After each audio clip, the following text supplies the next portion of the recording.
Red cards, goals, empty stadiums, and a lot of money on the line. We are in the FIFA Club World Cup. Welcome back to FFB, amigos. And today we're going to get into some of the news, what I think is worth mentioning and talking about in this current Club World Cup. And I want to start with the money. We spoke about this in prior videos, but those of you who do not know, I'm going to get into it with a little bit more detail. The total prize pool is $1 billion, split between $525 million for participation, and the other 475 is actually performance based, meaning the UEFA teams get a little bit more money, second followed by the CONMEBOL, followed by CONCACAF, followed by the OFC, which is kind of messed up, but that's how the rankings work. So in the group stage, performance. So what it means, the UEFA team is going to get 12 million for participating, CONMEBOL 15 million, CONCACAF 9.5 million, OFC 3 million for participating. So off the bat, a few million in the bank for all the teams. And actually, UEFA 12 is the minimum. It's 12 to 38 million, which I think is based on their coefficients, their ranking, and some other commercial stuff. Who the hell knows? A lot of nonsense with this FIFA stuff going on. But certainly OFC, which is Oceania, definitely have 3.58 million. CONMEBOL 15 million, which is actually pretty good. So good for Boca, River, Palmeiras, Botafogo, and the rest. The performance bonus. At the group stage, you get 2 million per win, 1 million per draw. In the round of 16, you get 7.5 million. In the quarterfinals, 13.1. Semifinals, 21 million buckaroonies. Semifinals, and the runner-up will get 30 million, and the champion 40 million. Total earnings as low as 3.58 million. The poor Asian Oceania team, which is going to get murdered, but they take 303 million away. And per FIFA recommendations, at least 300,000 of that should go to each player. So they're going to walk out with $15,000 in their pockets, because I heard some of them are just like a lawyer, a plumber, and some of those low-end teams. So, hey, you get to play a World Cup against elite opposition, meet some players, and pocket 15 grand. If you're a working man, that's a pretty good damn deal, if you ask me. And then the European teams that go all the way, because obviously they make more, the coefficient, what they make per participation is higher. And it says here it could reach 130 to 155 million, according to NBC Sports. So that's a lot of moolah, a lot of cheese, daddy-o. And the winner who wins everything is 40 plus the performance path, which could be up to 80, plus participation, 155 million, right? So 130 at the low end, the European teams, 155 if they win all their matches. So it's a lot of money. This a lot of money explains why some of you have been shocked and surprised at the caliber of lineups. Bayern Munich not playing. Chelsea played a strong side yesterday. PSG certainly played a strong side. So you're seeing the real deal. They're going to try to rest some players when they can, but they want the prize money each match wins. And as I mentioned before, because some of you might think, well, money's not a big deal to teams like Manchester City that have infinite money. And remember, there's PSR rules, financial fair play rules. So it doesn't matter how much the money owns, and no matter how much Chelsea, which I admit, Chelsea usually comes and kicks the board. We kick the board now in selling the women's team to ourselves to generate a profit, and we sold the hotels tied to the club, and we're going to end up selling all kinds of stuff to show profit on the books. We kind of circumvent the rules, which is, I'm not sure is that great. I'm actually really concerned that Chelsea sold the women's team, because I love it, and I don't want it to eventually go to a different ownership and become some sort of divide. Let's hope not. In any case, it's still within the same corporation's control. Having said that, even these very large teams, you need to show a profit. So 130 million, even the biggest teams in the world can use them, because that could mean one or two transfers that change your season this season. It could mean bringing in Osimhen. It could mean bringing in Gyökeres for one of the participating teams. For the even PSG, it could mean bringing in, they already have a Champions League winning team, bringing in one or two um, players to go for it for next year. It's a huge deal. It really is a huge deal. So, like I said, huge source of revenue. Bayern, for example, definitely need that money. Now, let's talk about some of the games that we've seen. So first, I think the cool, good games that we've seen, or in my case, I haven't seen all of them. I should have seen, should have paid attention. The one I did watch, PSG Atlético de Madrid. What a spanking. PSG far and above a better team. It showed. It's good to see. No doubt, the third place, I think, Atletico in La Liga, no match for PSG. They both lined up strong teams. PSG took it very seriously, showed their football again. This beautiful positional interchanging positions in the last third of the field. Really beautiful, uncontrollable. They couldn't really hold them back. Atletico wasn't even near. They got a spanking. One that I wish I would have watched and I should have watched, but I was actually making a video for you, my fellow amigos, and I forgot about it, which is Boca Juniors Benfica. That was given to be a good matchup.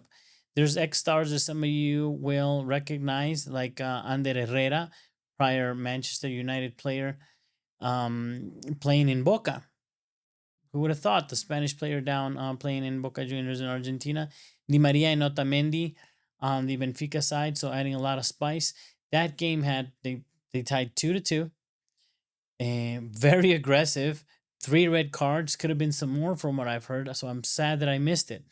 And then there's matches that are really interesting, like Palmeiras Porto, where you have like a high flying Brazilian team playing a not a Premier League or La Liga, but Portuguese Porto.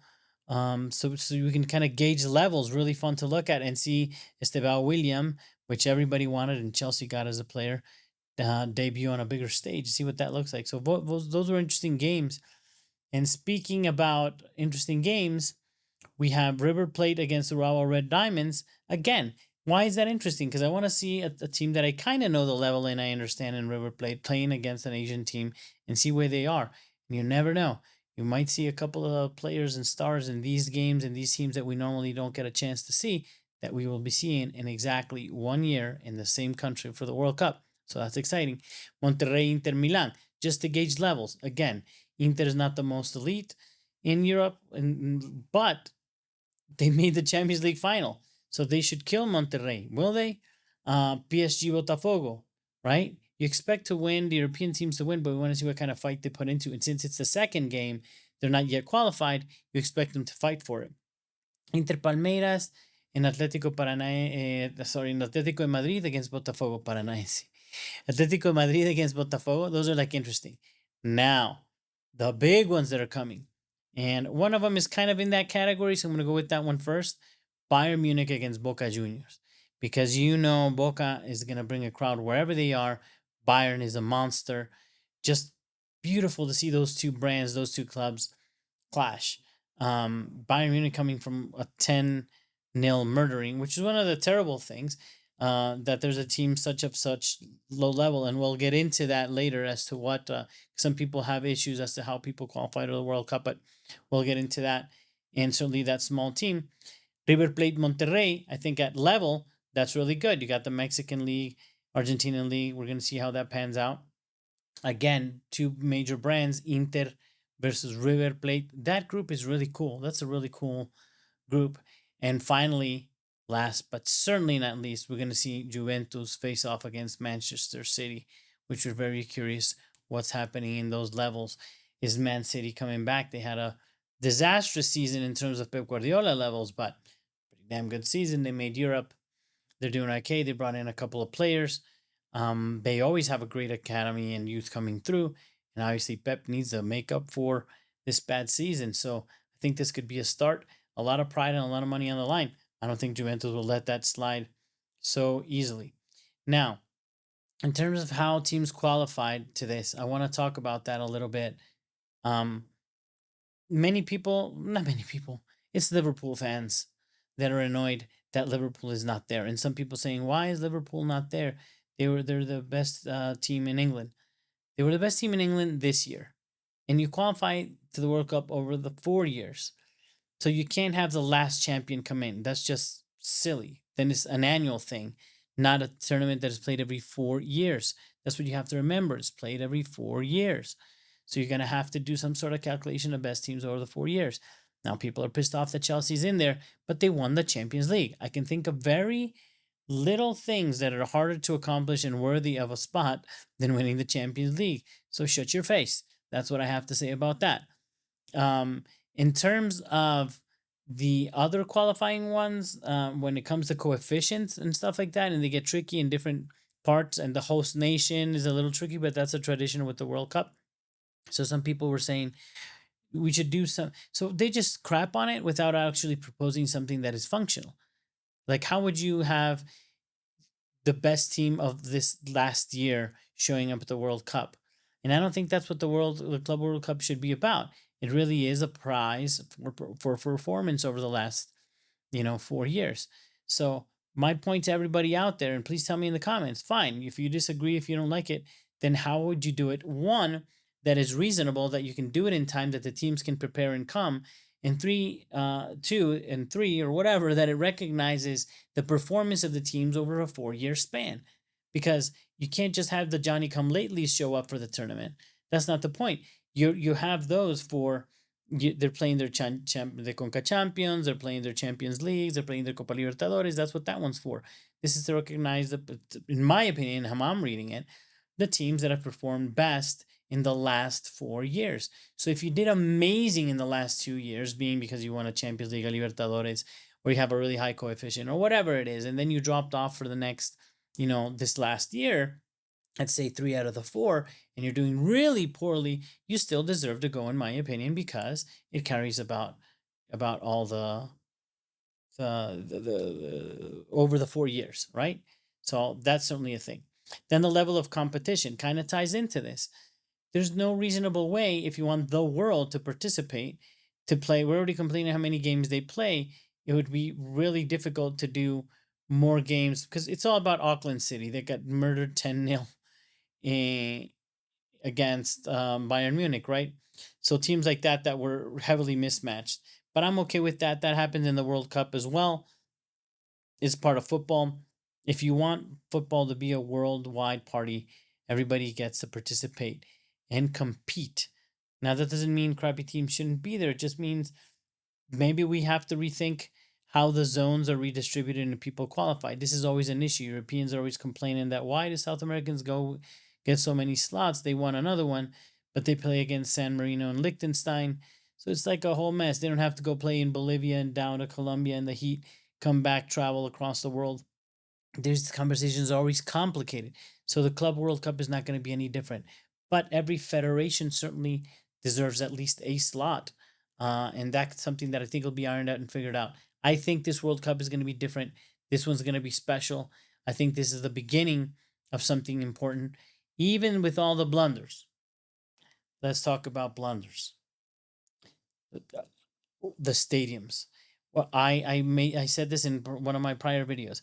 I was looking at probably traveling to the US and seeing if I can watch some games, but the prices were stupid high, outrageous, ridiculous. Stadiums, games weren't played where they should have been. LAFC, of course, that was a last minute inclusion and all that. They didn't play in the right stadium. They played it, but in LA. In LA, they should have played in LA. They would have brought in their home fans, but no, they didn't play in their city. Tickets were incredibly expensive. Seems like FIFA didn't meet with organizers, youth teams. You need to fill the stadiums, man. It doesn't matter how. Even if you have to give away the ticket to some point, because you need that ambiance. It was certainly felt with Chelsea. It was terrible. It felt like some sort of a training session. Now, granted, something similar happened in Qatar in the World Cup, and I think we're going to see that when we pick certain places where it might be hard to fill those stadiums. But I think there could be things that could be done. Nowadays, you can leverage creators, YouTubers, whatever, do lotteries, bring people in, associations, nationally, in this case in the US, young players, amateur players, everybody across the MLS, sort of spread the love, spread the tickets out, campaign it a little bit more through informal channels to try to fill those stadiums, I think was important, and pick the cities better. In any case, it's not a financial problem, I believe, because the zone, which good job so far from what I've seen. Congratulations, the zone. It's been open in South America. It's free where I happen to be traveling right now. And it's free to actually download the app with commercials, which is super annoying, but you can watch it. And the quality has been good. Everything seems decent so far. They paid big money, and that's how they covered it. Then the walkouts, which I was complaining about, again, quickly, what the hell are those about? Those of you who haven't seen it before the games, they walk out like they do in the NBA, right? So, you know, Robert Sanchez, and he walks out, and then it's like Cucurella, and he walks out. And the dudes, they're so uncomfortable. You can tell the football players going out, they're not used to it. It just takes too long. It looks a little bit silly to me. For those of us that I was saying that we play FIFA, it reminds me of the walkouts, and those were reserved for the very special good players. And I was saying some players don't deserve a walkout. But in any case, then they later line them up face to face. And it's like, that's not how we do. It's not how we do. That's not how we roll. We have a custom. We have customs. Traditions matter, especially in football. We care. And they usually line up in a different way, and it goes a different way. Don't mess with that. And another thing to not mess with, they don't do man of the match. They don't do man of the match or most valuable player. They decided to call it the superior player. Superior player of the match. Why, why, why do you gotta get awkward, man? Why do you gotta get weird? Just call it player of the match. Okay, you don't want to say man of the match? Está bien, fine, okay. Player of the match, player of the season, player of the cup, whatever. Go with player. Why superior player? I don't get it. Just weird. And I think that's all that I have for now. There's a little bit about Messi. We've already spoke about it in the other videos. I don't want to talk about it too much. There's some realities, financial realities. Yes, Inter Miami being chosen to be there, fine. They tied their crappy game against Al Ahly anyway. They couldn't do much, which must really hurt the egos of these really old players that maybe 4 or 5 years ago would have been in one of the bigger teams and certainly with chances to win. It's not gonna look very good for them now. But that's what I have so far about the updates. Keep an eye out for those games. I'm gonna try to watch them and make some videos for you. I think they're gonna be exciting games to watch. I'm gonna try to watch as many as I can and do some coverage maybe of 2 or 3 at a time because there's a lot happening. And then we have all the transfer news that I think is gonna heat up towards the end of this as teams exit the tournament. So that's all I have for now. I'll see you on next one.